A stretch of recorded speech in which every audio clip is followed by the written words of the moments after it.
My name is Shaw. I go by Shaw Makes Magic on the internet. I used to go by Shaw Makes Music on the internet because I was a musician for a long time, and I toured, and I had a band and a manager and a booking agent and did that whole thing. But somewhere like kind of early mid-20s, I realized that it probably wasn't going to pan out for me. I was very mid-curve at music and the whole world, and I really enjoyed what I was doing. But like I was in New York, and I realized this is quite a difficult life, and I started to just pursue other passions. And I found I was actually more passionate about like the creation of technology, and I was working on hardware, and then I got into software. And I was just really, really interested in that whole space. I'd been like a nerd as a kid, and I'd really gotten into music. So I was like, I don't want to just be a computer nerd my whole life, but I kind of ended up full circle back to it, and got really serious into programming. I'd say I've been working on AI agents and multiplayer worlds and like hard programming problems for about a decade, seriously, professionally. And before that, I had some jobs that kind of led me into it. I used to be a teacher. I used to like homeschool kids and teach them technology and how to be a YouTuber and stuff. But ultimately, I really wanted to kind of be at the forefront of it myself, be an entrepreneur. So was working on this for a long time. Did a lot of different projects. Had one successful exit. Did a few things. Kind of came to AI16Z. I've been working on this agent framework for a while. I'd actually worked on a bunch of different agent frameworks, like iterating through until I came upon something in TypeScript that I liked. Usually agent frameworks are written in Python. It's a very popular language, but I wanted to build something for web developers. So I started working on this. I made a startup. I tried to make a startup, but I sort of didn't have conviction in it. I got through the MVP, and I was going to raise money, and I was just like, I just don't really want to be doing this for 8 years. The idea of the startup was that we would use the AI agents to connect you to other humans. I thought that was a really like novel thing. Instead of like waifus and AI girlfriends, it'd be more like helping you to actually make better human relationships. I didn't really stick with that, but I did keep the agent framework going. I kept working on that, and that became Eliza. And I just happened to have that right place, right time when the AI agent meta happens in crypto with Truth Terminal and Mark Andreessen donating. So we launched our own agent, and it was so offensive and live and quick to reply that people were like, well, that's clearly just a bunch of dudes in a warehouse. So we had it open source. We showed people it was not a bunch of dudes in a warehouse. AI could be offensive and swear a lot and be silly and funny. And that kind of broke the doors open. A lot of people started using our tech to make their own agents, and maybe, obviously got a lot of hype. In the middle of that hype, I kind of knew like, well, this is a research project, and we still have a long way to go. So for the last 6 months, I've just been coding nonstop, building the next version of the agent framework, which we actually shipped, and now we're working on the next agent framework, the next version, and the rest of the team is just like getting into maintenance mode on what we've already released with Eliza 1.0. And I'm just working through like really complicated problems around how do agents trust people or be trusted? How do you hire? How do they like create something like a solution for you and then figure out how to make money off of it or charge you for it, like payments integration, trust integration. So yeah, I'm primarily a programmer. My days are thinking about hard problems and trying to solve them in code, and banging my head against my keyboard a lot. That's pretty much it. That's my story. That's how we got here. Well, appreciate the story. I didn't realize that before it was Makes Magic, it was Makes Music. What was what were you touring? Like what kind of music were you making back then? I had a band called Starlight Girls, which is still there. It's on Spotify and all the places. We made albums, we toured. I played guitar, and then I played drums in another band for a little bit. It was just like I was a sound engineer as well, and I was mixing bands like 2 nights a week, and I was I had a programming job, and then I would like mix music at night kind of thing in the transition time. And I just really had this like, wow, there are so many fucking good bands in New York. Like there's just so many good bands, and I think our band is good, but good is not going to make it in this world, like entertainment, especially if you're not top 0.1%. And I just thought like, well, what could I be like? What would I not be mid at? What would I be like actually uniquely good at? And I think that's kind of why I landed on what I'm doing. Is just like, oh, here's a space that's like a good mix of skills. Agents are not just pure math understanding. There's like a lot of like understanding language and logic and stuff. So I just, it was a good fit for me. And was magic like sort of in reference to like, agents and things, or was that sort of a separate catch-all for just making things? I actually had before I got into agents, I was really into digital humans and augmented reality and virtual reality and that stuff. And what do you mean by like digital humans? Well, a couple of different things. There's like avatars, like 3D characters, and then kind of making them lifelike. And then there's the other thing of recording with photogrammetry real people. So I had a whole other career inside of programming before agents, where I made like a interactive music video with Justin Timberlake. I made a 20-minute interactive mixed reality piece with Marina Abramovich, the performance artist, on the HoloLens. We started actually on the Magic Leap. We did like probably the largest AR exhibit ever at the Serpentine Gallery, and then switched to HoloLens. So I got to play with like, big players, big technology. Honestly, so like I'll just a little bit of story time. I played a show in Pittsburgh with my band, and this dude came up to me and was like, "Hey, I really like your band. Your band was really good. We should chat." And he's like, "I just started working at this company called Magic Leap." And people who are in AR would definitely know what Magic Leap is. They were like a unicorn that raised $2.5 billion. They were just like the hottest thing for a minute, and they released the AR headset that kind of fizzled out. But at the time, they were like, there's this new hot immersion startup, and they had like just raised their first round. And I was really like, I want to work for this guy. So I started putting all my stuff online and like asking him like, yo, can I work for you? He's like, actually, I'm going to quit, but do you want to start a company together? Oh. I was like, yeah, awesome. So that was my first company. And he was like kind of famous as he had directed a movie, or he produced a movie. It was just like in the world of like actors and, famous people and stuff. And I was like this, I had been like a wannabe rock star, and I was like a nerd programmer. And suddenly I'm like hanging out with St. Vincent or like all these, Sigur Rós, these crazy musicians backstage and doing these crazy projects. Like he's actually dating Marina Abramovich now, but that happened because of our project. Just like, whoa, this is, so I got to like go like, because, I really owe it to him, that I got to see this aspect of the world and of like, whoa, like you could actually be a rock star programmer. Like that's weird. But that was very, very lucky to like that I met somebody who kind of put me in the right place to have these like really big name, interesting experiences, in the middle of all that. What do you think that like he's at your show and sees like he likes the band, but like, I'm sure he's not just trying to start a company with like any musician. Like, what did he see in you, whether it was like that first night or after like getting to know him better? Like, how did that go from I like your music to like, let's start a company? Well, I very intentionally, at the time, Instagram was very, very popular. And I probably still is among some people, but I just I was gonna say still pretty popular little platform. I don't know. I log in once in a while. But I had just like, I was like, I'm going to get this guy to fucking hire me. And at the time I was working on a lot of different like experimental prototyping and just like stuff that was very Instagram friendly. Like I had invented a haptic glove that let you grab physical objects in VR, and it like stopped your fingers from moving as you grabbed it. So it was not like a huge invention, but it was like a thing I'd been working on. And I was posting videos of that. I was posting videos of all this like experimental art stuff I was doing. So I was like trying to be noticed. I was like, notice me, senpai kind of thing. And this went on for like 2 years, or a year and a half, something like that. Like when we met, he was like, oh, cool band. And his quality as a person is he's just like the biggest fan. Like I've just never met somebody who like goes to a music show and just really loves it so much. Like honestly, I'm a musician. I go to shows. I'm like, I'm kind of bored. This is okay. And so I don't know, it wasn't just that he saw something in me, but I saw that he saw this in like a lot of artists, that like people who are good, he'd be like, wow, that was so fucking good. And he was like so into it. So yeah, it was kind of like, hey, let's be connected. His job was, as a creative director at Magic Leap, bringing bands in to create stuff. So it was kind of like started as like hey, you guys should come in. We should like make an AR thing. That's kind of how it started. And then you're like, hey, I happen to like be pretty good at this AR stuff.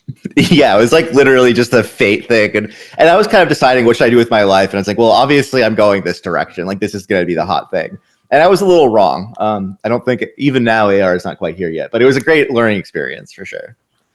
Do you, I mean, it seems like you're pretty interested and passionate about like the AR, VR stuff, but maybe, uh, disenchanted with the progress, so to speak, or, expected more by now. Were there specific things that made you like, I'm not really going to focus on this as much anymore, and sort of navigated you towards more of the AI stuff? Or was it just sort of happenstance that you sort of moved on from that sort of stuff?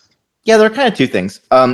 I moved on from, I mean, we always knew that like this technology, in order to get adopted, would also have to work for mobile. Like you can imagine a Fortnite VR that would be pretty, like, it would be pretty good and it would work well, but like 99% of the players are going to be on like a mobile or like a desktop or, a console. No one has VR. There's no install base. And so Right. the big problem was just like anything you make, you basically have to like be like, well, is Oculus going to give us money to make this? Because otherwise, they're just not going to be profitable or sensible. And so my personal experience was like we were building these bespoke art pieces, like art experiences. And so this was right before NFTs like smashed, like right when they were becoming a thing. We recorded this recording of Marina Abramovich doing this performance piece. We put it on like 3 HoloLenses, and we sold them at Christie's. And did an auction, the whole thing. And it was like this, like you're getting this HoloLens with this performance art piece on it. It's very one of a kind.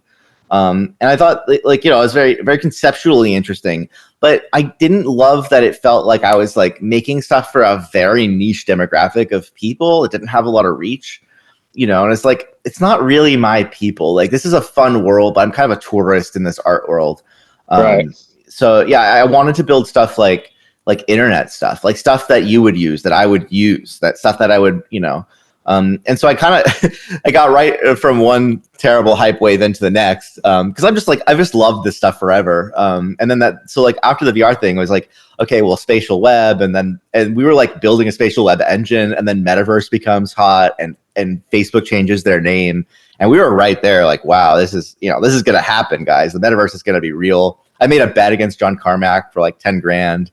That the metaverse would happen. Because I was like, oh yeah, Web3 totally going to take off, totally going to be a thing. Even if we fail, someone's going to succeed. I was totally wrong about all of it. But I really enjoyed like the social network aspects and those things, and started to just like say like, well, why do we even need a fucking headset? Like actually, most people don't want an immersive experience; they want a casual experience. And so I started, thinking much more around that, like building casual experiences. And really like the other big thing that happened was like right in the middle of that, during the metaverse thing, was GPT-3 came out, and that was game changer. GPT-2 was like not useful. It was like, okay, cool toy. GPT-1 was like just totally used, like, okay, can predict the next few words, cool. But GPT-3 was like, holy shit, this thing can think. This thing can actually reason out stuff. And it was very primitive, and we had very small context windows. Very, very small and very expensive. But that was when I started working on agents, was like, okay, this is clearly gonna be a thing. It's never gonna get worse. If we just do this, the cost of these tokens is gonna go down. This is gonna eventually be like the thing. And I've been working on this for about 5 years, just from, whenever GPT-3 came out is when we started. Yeah, I remember when GPT-3 came out, it's like sort of like a vivid thing where I hadn't played around with 1 or 2, and then 3 was the first one to get like pretty popular, I'd say. It's like a little bit before ChatGPT, I guess. And obviously it's gotten like way, way better since then, but it still feels like that was like sort of the shock moment where everything else, even though it is like, really significant, especially when you like jump versions or whatnot, that sort of out of nowhere was like, what the hell is this? Like, this is ridiculous. Yeah. And so it makes sense that would be enough for someone with pre-existing interest in this area to take the leap, especially after sort of, realizing that in the VR space, like at that time at least, you found that most of what you were doing was like sort of only accessible for a very, limited few. Yeah, and AI was so inscrutable then too. Like now AI, like there's tons and tons of papers and frameworks, and it's like pretty easy to get into, but it was really like not obvious at the time. I remember like trying to learn TensorFlow and just be like, what the hell is this? Now it's like, I don't know. It's a really, really like, a 18-year-old kid can just hop on YouTube and like learn from Andre Karpathy how to make GPT, but that was not the case. Right. So I think maybe last thing, well, a couple things maybe on like to wrap up the VR AR stuff, or digital humans and whatnot. First, I'm curious if when Apple released the Vision Pro, if you like sort of had any expectations there or thoughts, reflecting on how that all went, if you tried it and whatnot. And then secondarily, like I've always been a big fan, like to your point, like I think the idea that VR needs to be like headset driven, like it would be cool and everything, but I don't really want to spend all day in a headset anyway. And like I've always really enjoyed even like pretty simple platforms that have been around for a while, like Mozilla Hubs, for example, where like as an alternative to, like, I don't do Zooms. I mean, like, well, we're on a Zoom now, so I guess I shouldn't say that. But I don't do, video conferencing really. I might do like one a month or something, but I generally operate like pretty pseudonymously on the internet. And so I don't really, share my last name or show my face. And as a result, like, I don't really do video, Zoom, whatever, Google Meets, whatever. Right. So that makes sense. Yeah, I love Mozilla Hubs. And like, not just, even if I was totally comfortable with the Zoom thing, it's just like so much better to me. There's like this spatial aspect. You've got these cool like avatars. It doesn't matter if you're looking at the screen the whole time. People don't think you're like losing focus or whatever. It just feels like a more organic way. Like, I love like sort of, in-person stuff's great, obviously. I like, audio calls, but I just don't like video calls. I just don't find them to be really additive or useful. And I think they sort of prioritize things that don't matter, such as like eye contact with the camera at the top of your computer. And that like when you jump into a hub, it feels much more organic for what like virtual meetings and virtual hangouts sort of should be. So I don't know, like that seems like something that wouldn't necessarily depend on a ton of like technological innovation, where like someone just needs to sort of crack the code on what makes it more interesting to like hang out in these places and like make that more of a norm. That sort of thing, which sounds like you also, dabbled with pretty heavily, might have some like nearer term potential that doesn't depend on like sort of, Meta finding some hybrid somewhere between like their, the headset and the Ray-Ban Meta glasses. Yeah, so much to unpack there. So the Apple thing, like for years we were like, just hold the line, Apple's coming. They're going to launch a headset. It's going to change everything. And when they actually announced the headset and I saw it, I was just like, oh, this is so NGMI. This is so fucking NGMI. I can't believe they released the heavy set. Like anyone could have told fucking Tim, like, just do the light glasses. Don't even waste your time with that. Like no one's going to use that or buy it. It's way too heavy. It is uncomfortable to wear for more than an hour. And you just tell, like from the day they announced it, I was like, oh, this is so NGMI. I think they learned their lesson and they're going more toward the Meta approach. I think we'll probably see like an Air version that's very lightweight. I think that heavyweight, like you're just fighting physics. Like it's just uncomfortable as fuck to have something on your face. And even if you made it half as heavy, it's still crazy on your face. And it's like, it doesn't play to human biology. And I genuinely at this point think we'll probably get to like VR through Neuralink before we get to like wide adoption of headsets. Now, the glasses might actually get the form factor right, but the physics of combining light is so fucking complicated that I'm pretty bearish on the augmented reality as a pass-through device, where you're doing like an optical pass-through with the flex, and it's like combining the external light with the internal light. So then there's like video pass-through, and I think video pass-through makes a lot more sense to me. But man, making that thing like less than 50 grams on your face, like good luck, good fucking luck. And I have all of them. I have the X-Real. I have all the toys. And there's a few of the glasses that are more like heads-up displays, like the Even Realities, or there's a couple, I forget the names of the other ones, but those are pretty good. Like they're pretty useful. And what I realized is like, I don't actually need all this. I don't want any of this shit. I just want a camera on my face. I just want my AI to see what I see. I want to record that. I want to like remember everyone's faces in a database. I want to like have a diary of what I did that day. And I think that's really the killer app, is actually getting a camera onto your face, not the like getting the vision of metaverse into your reality. I think that'll be a future thing. And I've like written extensively about this. I was like writing a sci-fi book about the like metaverse MMO everyone plays in reality, but like I just think it's like a little bit farther than we necessarily anticipate for like really dumb physical reasons. Like we don't have jetpacks, but you could get a jetpack. It's just like so fucking loud and hard to use that you wouldn't. It's not that jetpacks don't exist. And so it's the same kind of thing for me with AR and VR. Is like it's just very NGMI technology because it doesn't play to like how we socialize or put the thing on our face. But I do love like everything about it. And I very much like the appeal to me of VR more than anything is like, this feels like the training sim for agents to go into the real world. Like we're getting perfect lab condition environments. We know like when you're looking at me, what you're saying to me while you're looking at me, like I can start to record social graces and information about like, so the agents can know, oh, this person's near me and they're looking at me and they're talking to me. So they must be referring to me and I must respond to that. And like knowing when to respond is one of the hardest unknowns in agents, especially as they become robots in our physical world. And so I see this as all as like kind of necessary technology for getting us to robots and like the future of this stuff. But what's like the network effect? Like, where do you start? Where do you actually get network effect and win and get people going on this? And I've started to really, I don't know, I think I've leaned into like social media is the metaverse. People love the 0D, 1D experience. The scroll down like 1D experience is great because it's casual and I can be, you don't even know this, but I might be scrolling right now while I'm talking to you, you know, like, or whatever.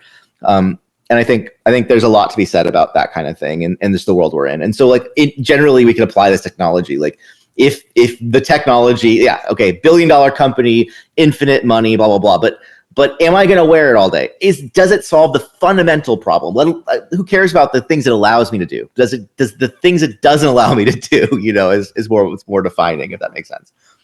Yeah, no, totally. And for what it's worth, I think you like should be able to, you know, scroll while you're in a conversation. Like, obviously it's good, you know, you're talking to someone, you want them to be like, you know, paying attention and whatnot. But like, the fact of the matter is like people multitask anyway. And like, I don't know. It's like, especially if you're on a, you know, Zoom call with 11 different people, like, and everyone's sitting there at attention, like, because, you know, even if you're like listening, like more than anyone else, you're not actually getting rewarded for listening. You're getting rewarded for like keeping your eyes up or whatever. It just makes no sense to me. Like, I personally better like process information if I'm like walking anyway, or, you know, pacing around or whatever. So I would say that what's stopping VR from success is not the headset. It's not the physical thing. It's actually that it's just too immersive. It's that like the vast majority of our life needs to be multitasked, like you're describing. Right. Do you have, you know, thoughts on like where we might be headed from like a general device perspective, you know, independent of, but also including like VR, AR, where like it seems to me to be pretty silly that we're still sort of confined to these like 3x5 inch or whatever it is rectangles that we use our thumbs to, you know, manipulate or whatever. Like, why don't we have, like, I know, like, you know, what is it?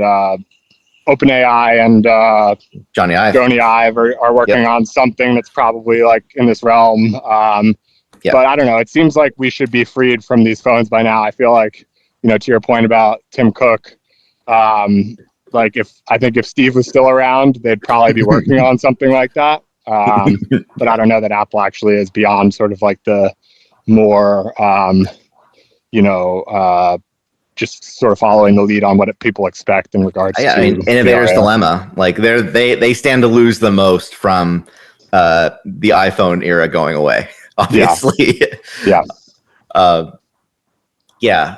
So I don't know, do you have like some sort of pieces of what could be a part of that, or like haven't really thought that through too deeply? No, I thought about it a lot. I thought about this a lot, like peripherals and like more than most problems. I'd say this has been the defining problem in my life. My first company, when I was what specific problem, like what the next device should be? Yeah, and like human computer interaction and generally. Right. I work, you know, I started in haptics, in physical haptics, and then working in VR and AR, and then like doing a lot of experimental technology devices like wearables and things. And my sense is that like, you know, a lot of it can be replaced by your phone, but there's a few things that your phone really, really can't do. One of the things it can't do is that the camera is not well placed. You really need a camera to see what you see. Like, this is probably the biggest missing piece. If I had that plugged into a cloud and a microphone, like I don't really need anything else. I could do my entire job walking around the world if I just had a camera and a microphone, because like my agent could tell me what's going on, give me the status, and I could just be yapping at it, updating projects. And the AR would be great. I have these like X-Real glasses that give me like an infinite screen in front of me, but it like it just kind of sucks. It just kind of hurts to like look at and read. And I'm like, I don't need to read any of this. Like this should all be automated. So I have a feeling. I mean, I know that what IO is going to be, which is, the Sam Altman, Johnny Ive project, is some sort of wearable, probably a wearable necklace or a wearable that goes in a pocket, with the goal of the camera being exposed to what you see, and just being a very like voice-driven, hands-free device. Like they are trying to build her. That is ultimately their obvious goal. And there have been a lot of other attempts. There's some things like Friend, which is interesting. Have you seen Friend? Friend.com. Yeah. Which is, okay, cool. This is the other side, is like the microphone. I think it's really cool that I could have like a diary of my entire day as I walk around, and like everything I said is transcribed, and then I can like do that in my data processing. So now my agent has all these insights. I'd say that the two missing things are that camera and microphone. Whatever we can do to get that on our face in the lightest form factor possible is probably the best, or some kind of necklace. I think necklace would be fine too, because then it kind of has a wide field of view and has egocentric kind of view. But it's going to have to be something like that. Like the limitation of the phone is fundamentally that it just doesn't put the camera in the right place. If that makes sense. Yeah, and it's just not very productive. I mean, if you're talking about most of the productivity happening through audio, which is what I personally would love to see, then I guess all that is sort of capable through the phone. But if there's any sort of like physical input, desktop monitor with a keyboard just like knocks the phone out of the park. So I don't know like what sort of combination might be possible where I guess there is the potential that you will be able to like sort of process work faster, even though like audio is limited versus like how fast you could type.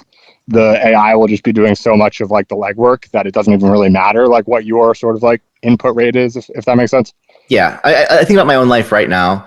I really don't like ChatGPT or use it for anything except I use it a lot for the voice mode, because it's just, I'm walking around the world and I'm just asking questions. I'm getting the answers immediately. And then I'm like, fuck, I got to do some work.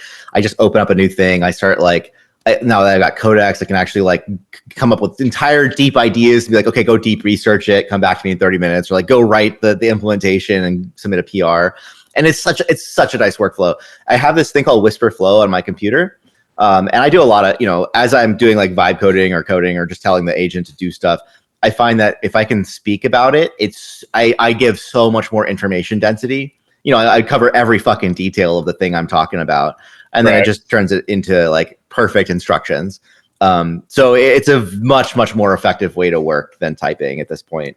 And so then really the limitation is just the screen feedback, right? Like you need some way to see what the hell is going on the screen. I would say like, the Amazon glasses, the Even Realities ones I have, I think they're Focals or theirs, whatever. Like they're getting lightweight enough that you could like meaningfully have a heads-up display. It's not going to be a lot of text you can read, but like it's enough that you could like say like, oh, cool, that thing is done. Hey, what's the status on that? Oh, it's okay, cool, great. Yeah, keep it going. Actually, do another run. You know what I mean? Like you just have that kind of like really casual conversation with the system. So yeah, that definitely seems to be where it's going. It's more about like how do I get what is the form factor is less relevant to like, it's mostly about like how do I get the camera and microphone in the right spot to capture the right information. Right. And do you think something like Ray-Ban, the Meta Ray-Bans are like on track to something like that, or are there like limitations there? Yeah, they are, because they're not focusing on augmented reality, right? I've only tried them once.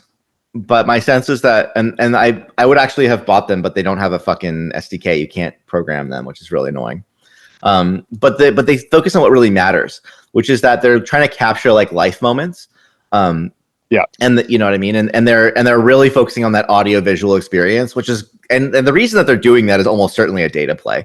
If you look at like Facebook's research division, like so much focus on egocentrism, and like VR has almost completely become a robot and like robotics agents play for them as well. I think in the long run that VR is not it's not an entertainment technology. It's actually a robot technology, and we use it for imitation learning and training robots and stuff. And like they are producing a ton of research on this, so that supports this idea.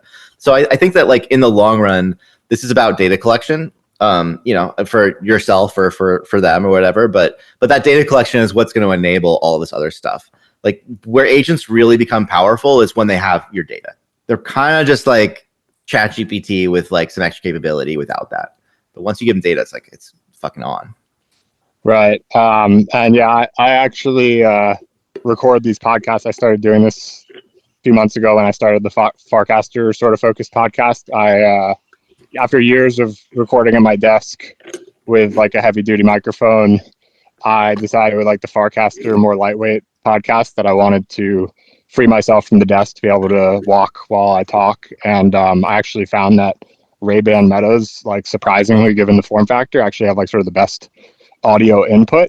And so I actually I'm recording right now with Ray-Ban Metas. Oh, awesome. And they're pretty good. Like I actually don't use them really very much for like sort of the taking photos and videos. I probably should use them more. Like they're great. But even just for that alone, like they're nice. Like it's not. I've tried like sort of with other headphones and mobile microphones and whatnot, and they're just, first of all, they're like either heavier weight or they just aren't that good. And the Metas are really good. So I'm sort of like a user by default from that, and hopefully as they continue to evolve, we'll start to like sort of use more of the capabilities. And then on the ChatGPT voice conversations thing, I was like, when obviously ChatGPT was useful, but I was like from right when ChatGPT came out, I think I went as far as to like tag Sam Altman or something, which I wouldn't really, it's such like a low probability thing. Like you don't really tag like Sam Altman for like a feature request, but I was like, he responds to stuff though.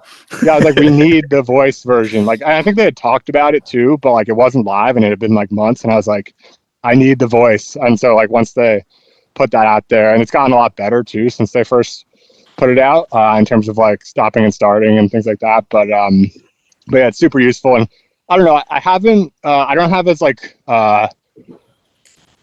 it sounds like you have like a pretty clean, like sort of reliable workflow for like wrapping it into your like work at the desk. Like for me, they're still sort of detached where I'll do like sort of separate things, but it's definitely helpful for like sort of brainstorming and like thinking about things. And I mean, you're basically just talking to an expert in everything whenever you want while walking, which is like, for me, that's part of why I want to do the podcast while walking too. Is like, I think better, I listen better, and a number of other things. Well, because we're hunters. You actually, we literally think on our feet, and it's kind of crazy that so much of this hard work is done in a chair. Like it's not how I have to pace. I'm actually not pacing. I'm like rocking back and forth like an autistic person in my chair right now. Yeah, no, any movement is helpful, I find. So I can sympathize with that. So I think, what you were talking about was sort of like naturally segueing us into the agent stuff. So maybe we can talk about like, it sounds like there was some serendipitous timing basically with, you working on agents and then sort of the meta entering, and you were like kind of fully prepared. Were there things like when you recognized that, did you have to adapt what you were working on to have something like shippable, or were you like literally ready to go? Well, no, I mean, we had something shippable. It just wasn't like, it was very much like a research project on GitHub that I had been maintaining myself. And people started coming in, and we started getting a lot of pull requests, like people pushing code in. And I told my devs, like, let's just be maximally, like, let's just pump the numbers. Let's just accept pull requests. Let's just like let people contribute.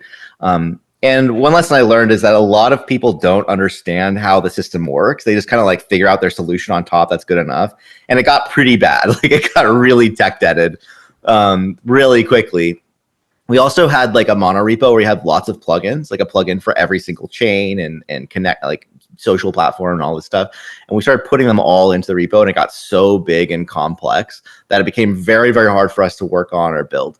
So we had to like start to build the plane while we're flying it to be like more of a production ready thing where, okay, now we got to start building a plugin registry and move all the plugins out. They got to be discoverable by the system so we can still like work with them and install them. And like just all that, like, God, we have like 500, 600 contributors. Like, how do we deal with this stuff? And so there's a lot of that, like going from being a solo project to a team of 10 people on, team 10 devs working on supporting thousands of devs.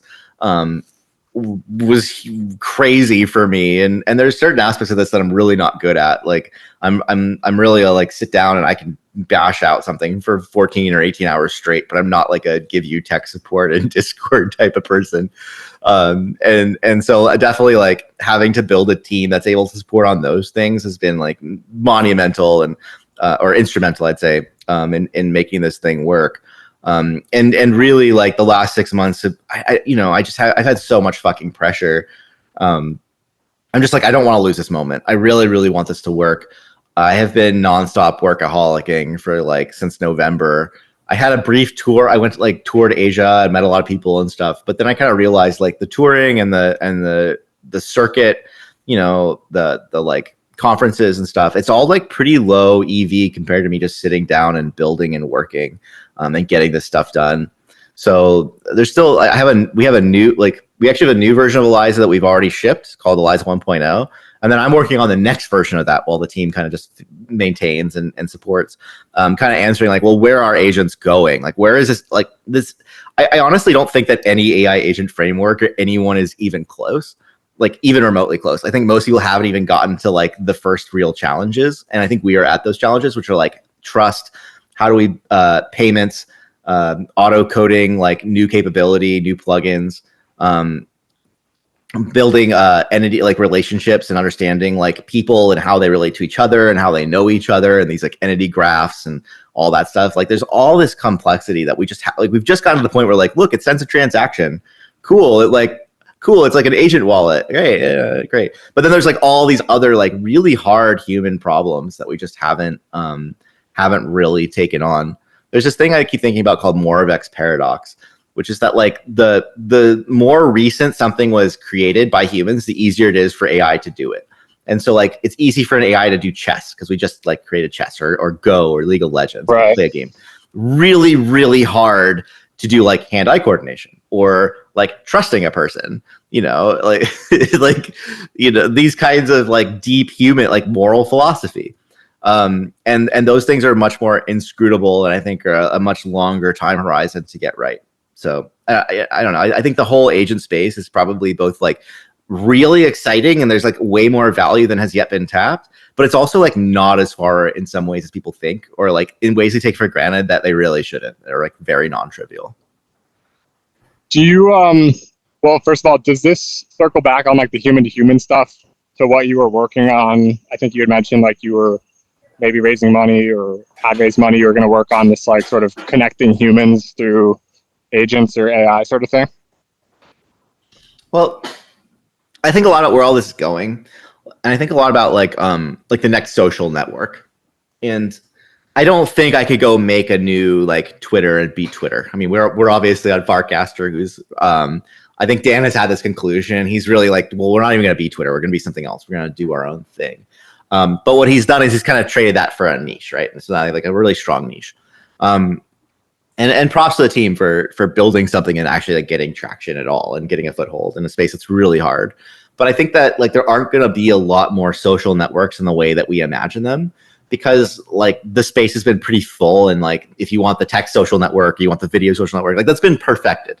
But what hasn't been perfected is like I still can't find my people, or even harder, I still can't find my person. Let's say I wanted to go like find the love of my life. Like social media cannot give that to me. If anything, like the incentives kind of make it impossible.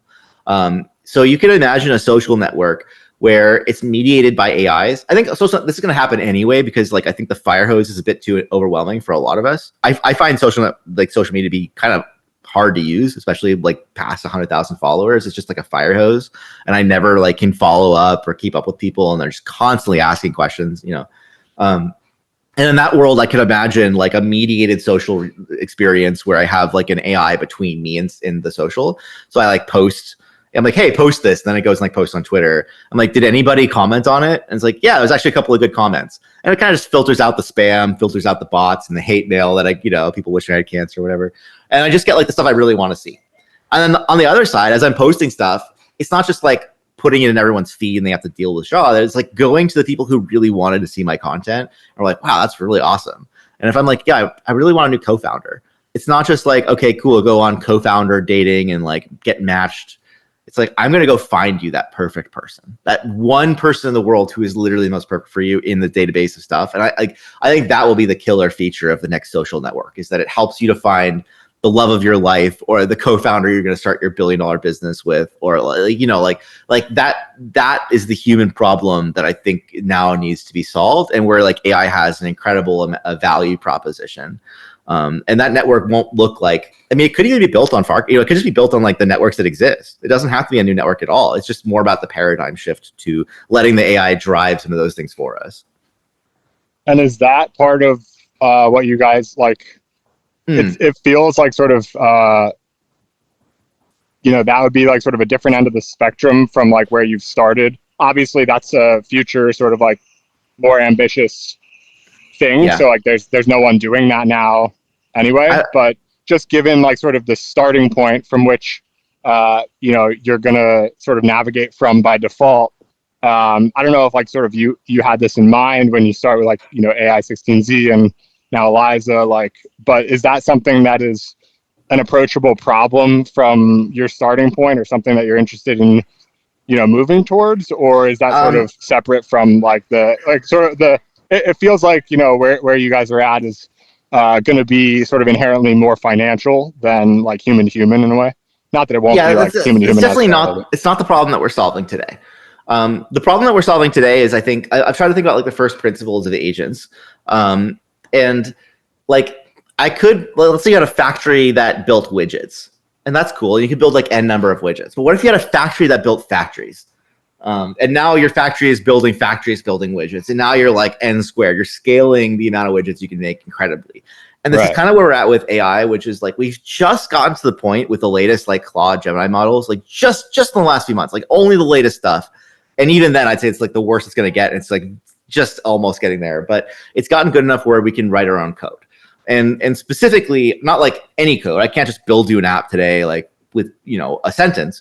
But if you're building an agent in our framework, and we have a thing called a section called a plugin, which is like a module, which can contain any kind of capability that you just snap on, like bolt onto the side of the agent.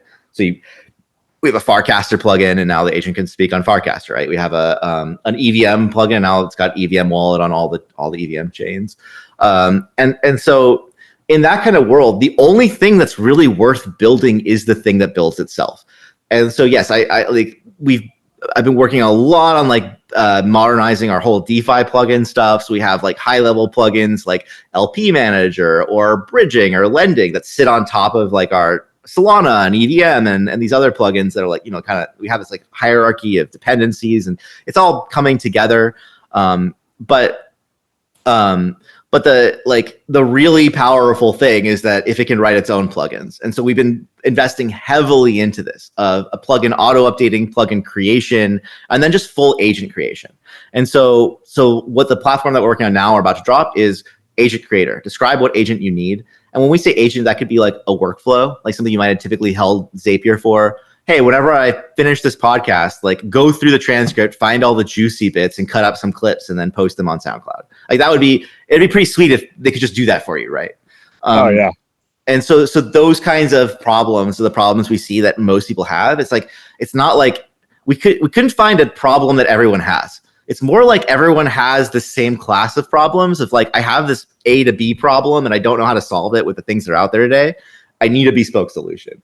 And so we're really, really heavily leaning into like the agent can auto code solutions for you built on the agent framework within these very tight, like Disneyland experience level rails where you get on, it solves the problem. It like maintains the same framework and types and everything. Like, so it's very like AI, like vibe coder friendly. And basically we've been just like, how do we optimize our whole code base to be maximally AI code friendly?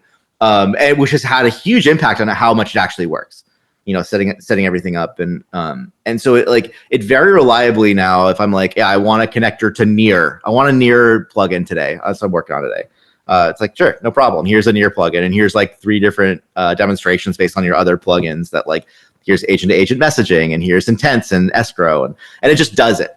And I'll have to go and review and make sure it works. But once I get the real keys in there and it's actually able to bash against the real mainnet and like validate that it worked, it really, really reliably works. And so I think this is the future. Everything else is downstream. Like DeFi is downstream. Building a new social network is downstream. If the factory builds the factories, then like all of that stuff is just one window off on the side. There's an agent building that. I don't have to think about it.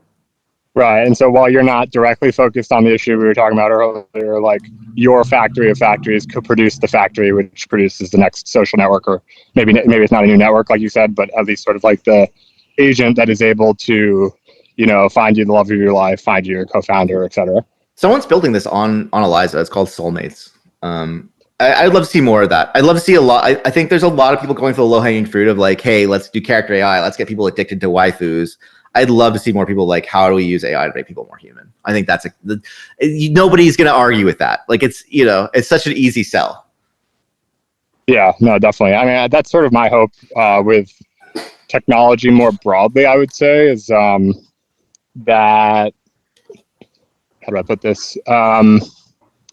Like I love technology, but like I don't want to use what people consider like technology today, like all day, every day. Like I want the technology to enable me to use less technology or use it more passively, basically. And a lot of that, is like stuff that we talked about earlier with, voice conversations with ChatGPT. You don't have to be at your desk, like locked in. You can just go for a walk and talk, and it's all audio. It doesn't feel like you're using technology, but behind the scenes it's like this incredible technology. So I'm a big fan of like, whether it's AI helping humans to be more human, or more broadly like sort of technology helping people to like live more like of the good stuff in life, basically. That's sort of like my angle on it, which I think is I think a lot of people are sort of obsessed with technology and they just like sort of want more of it. I'm right there with you. Yeah. I want to never have to code again. I honestly, I feel like kind of like a slave to my job. Like I work I work for myself, but unfortunately, but like I work nonstop building this stuff nonstop. And because I want it to exist, I would love to be able to be like, dude, I'm going to sleep in and tell the agent to build it today. And I'm just going to, like, oh, what a world. And there's so many things that we're not doing. I posted this the other day of like, how does anyone have time to like get their work done and have relationships? I saw this. Yeah. I was thinking like, well, you sacrifice one or the other is sort of the answer. I feel like we shouldn't have to. Yeah, no, I agree. And what was I going to say? Yeah, I think I'm just generally very, very aligned on all of that. I had something. What was it? I guess I forgot. But yeah. So yeah, go on. Well, I'm very optimistic because like I think that we look at the market and we're like, oh, that's obviously Moloch and we're all gonna die. It's gonna just hyper optimize toward suffering or whatever. But like the reality is that anything you think of, you're like, man, I really wish that like I could technology gave me my humanity back. It's like, I'll bet you there's 100 companies right now trying to solve that problem. We don't even know that. They're just starting up, but they're like, but there are so like anything you could want is the market force. Like the things that you want, almost certainly everyone else wants too. And like there is a market opportunity there. And so like every time there's this like big problem or like what's the meaning or what's the purpose or like what's like someone's getting in there and making money off of it. And that actually gives me enormous hope. Like, that like any of the problems that arise, like someone's going to get rich off climate change. They're going to solve it and they're going to be a billionaire. And like that, I don't know. I think that's like a good way to approach technology generally, if that makes sense. Yeah, no, I think it's good. A lot of people like sort of take an easy default to have like a pessimistic view, and it's like extremely easy to do. But I think there's a lot of reasons for optimism as well. And like ultimately, it's just a choice. You can't know. I mean, 10 years ago, no one knew like ChatGPT was going to come out when it did and like lead to this wave of everything that's followed. Like you just can't. I mean, obviously, a lot of people are sort of like better at predicting the future directionally than others. But then COVID hits, and you didn't see that coming, and like all of these sorts of things. And so, I don't know, like my sort of stance is like, given that you can't know exactly how things are going to unfold anyway, and I think that's increasingly the case, the faster things move, the less far in the future you can predict, reliably and accurately, then like, why not choose optimism. Like there's plenty of cases, you know, that you can make sort of which lead to like sort of optimistic perspectives. Like why choose? It just doesn't seem like a pleasant way to live to like sort of choose the pessimistic one. And like I don't think you're any more likely to be right. I agree, but I think we can even, like in this case, we have so much agency. Like you and I and the people in this little world are like, you know, just by the fact that you're like into this space, that you're into crypto, that you have resources and you're like plugged in, you have so much ability to actually like influence other people or influence the way the world is going in like meaningful ways. Like we really do share memes with each other and carry those on. And I think like, especially for technologists, it's like you could just like, if you don't feel like things are going the way that you want them to go, then just build the future. Like take it into your own hands. Like you have so much ability to make your own luck. And that was not always the case. Maybe it was, but like not with like really great impact. You know, like maybe you could have been a king of like a small region or something. But now you could change 1 billion people's lives. You know, so there's kind of like I'd say anyone who's pessimistic, I'm like, you're just not trying hard enough. Like you should be the one solving this problem if you don't like it. Yeah, no, I agree with all that. I think, I know we're coming up on time here and appreciate all the time you've taken, but last question, if you will, on, I think like basically you talked about like sort of having this insane and somewhat sudden momentum, all these followers, people yelling at you, all this pressure, doing the world tour for a little bit and realizing, it's actually going to move the needle more if I just glue myself to the desk for a while, which I also agree with. Like recently, a friend of mine like had some success with their like launch and immediately went on sort of this like pretty evident like, road trip of like meeting all these people in the space and whatever. And I asked him like, why, like, it's not clear to me why you're doing that. Like, I'm not saying it's wrong. I'm curious, like understand, because for me, if something like starts, hits a chord and is going really well, that means like I'm going nowhere. Like I'm locked to the desk and just working as much as possible and like sleeping the minimum and not working out and all of those things. And like